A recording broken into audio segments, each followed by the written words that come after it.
Տառապանքը գերիշխում է կյանքում ամենուրեք, լարվածությունը և սթրեսը աճում են յուրաքանչյուր երկրում, լինի դա հարուստ հասարակություն, թե զարգացող երկիր, բայց տառապանքը ամենուր է։ Յուրաքանչյուր մարդ կարող է գնալ խորը դեպի ներս և լցնել իր գիտակից միտքը ներքին երջանկությամբ, այն անսահման ինտելեկտով, որը կա մտքի աղբյուրում։ Տրանսցենդենտալ մեդիտացիայի սկզբունքը պարզ է. գոյը իր բնույթով երանություն է, անսահման երջանկություն։ Միտքը միշտ շարժվում է ավելի մեծ երջանկության ուղղությամբ, սա բոլորի փորձառությունն է, ուր էլ որ միտքը գնա, այն գնում է ավելի մեծ երջանկության ուղղությամբ,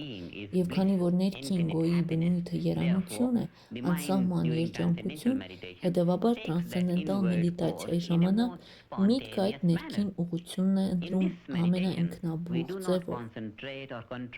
Այս մեդիտացիայի մեջ մենք չենք կենտրոնանում կամ կառավարում բանականությունը, մենք թույլ ենք տալիս բանականությանը հետևել իր բնական բնազդին դեպի ավելի մեծ երջանկություն,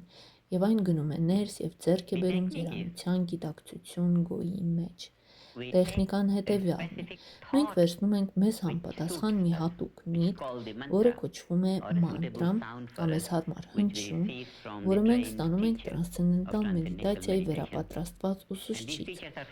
Այս ուսուցիչներին կարելի է գտնել աշխարհում ամենուր, ես նրանց պատշաճ կերպով ուսուցանել եմ, և նրանք տալիս են համապատասխան բառ, և մարդը փորձառում է այդ հնչյունի միտքը և սկսում է նվազեցնել այդ միտքը այդ մտքի ավելի նուրբ վիճակը փորձառելու համար, մինչև փորձառի մտքի աղբյուրը, և գիտակից միտքը հասնի գոյի տրանսցենդենտալ դաշտին։ Այսպիսով,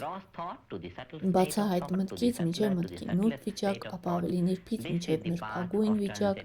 սա է տրանսցենդենտալ մեդիտացիայի ուղին, մինչև գիտակից միտքը հասնի երանության գիտակցությանը, կամ տրանսցենդենտալ գիտակցությանը, կամ մաքուր գիտակցությանը, կամ գոյի վիճակին։ Այստեղ, գոյի վիճակում, միտքը սնուցվում է էներգիայով, ինտելեկտով և մեծ երջանկությամբ։ Դրանով այն դուրս է գալիս և գործում ու փորձառում է աշխարհը շատ ավելի լավ, քան նախկինում։